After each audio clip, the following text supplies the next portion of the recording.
You're watching Press to Play. I'm Kimberly Wynn. These next guys you're about to meet have catapulted into the spotlight in the last year. Their music is being featured on several movie soundtracks, and their song It's Time went platinum after it was covered by the Glee cast. Imagine Dragons comes to us all the way from Las Vegas, and they talk to us about their nearly sold-out tour and latest album, Night Visions.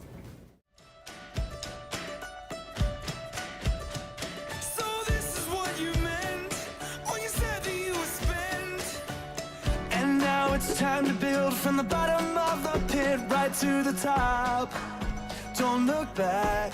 One cover from Glee was all it took for the band to skyrocket into the charts. Now Imagine Dragons are featured everywhere, from movie soundtracks to video games.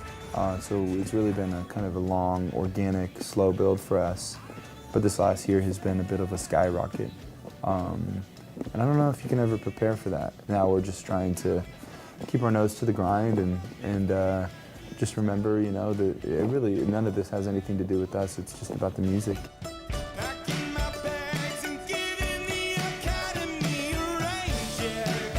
Formed 4 years ago in Las Vegas, their music is often described as positive and uplifting.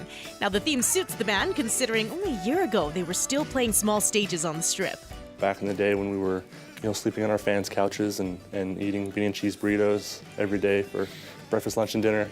So now that, things are actually starting to happen, it's sort of like shell shock. We're still eating bean and cheese burritos. We just eat twice as many now, which is awesome.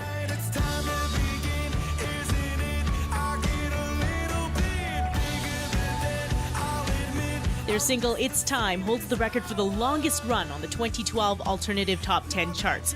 Although an uplifting, positive song, their music video reflects a more gloomy personality. I wrote it at a very kind of dark time in my life, and then it was about kind of coming out of that.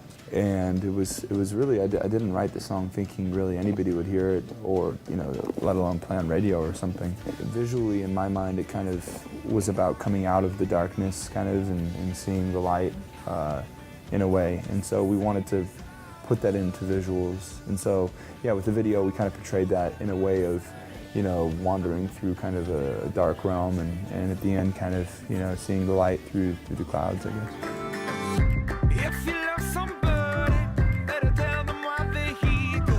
If you're wondering about their unusual name, the two words are an anagram. Only members of the band knows what it is, but I did try and get a couple of clues out of them. It may not be in English. It might be in a different language. But it might be in English, too. But it might be in English. It might be one word, but it may be multiple words. It might be 2 or 3. Yeah.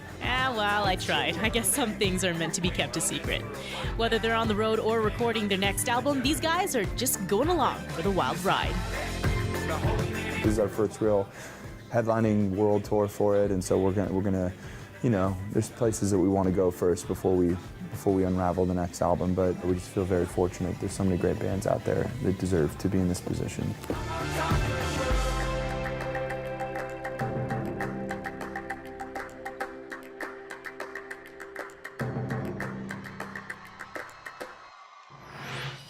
After the break, we get a tour of a one-of-a-kind music studio just on the edge of Sherwood Park. But first, though, let's take a look at the top albums ending the week of March 13th on the Canadian iTunes chart. At number 5, the 2020 Experience Deluxe version from none other than Justin Timberlake. His song Suit and Tie serves as his highly anticipated comeback after his 6-year hiatus. At number 4, Spring Break, Here to Party from country music superstar Luke Bryan. The album debuted at number 1 across North America last week.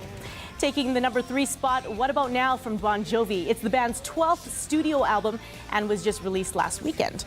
Runner-up is Sound City's Real to Real. The album is the soundtrack to a documentary by Foo Fighters frontman Dave Grohl.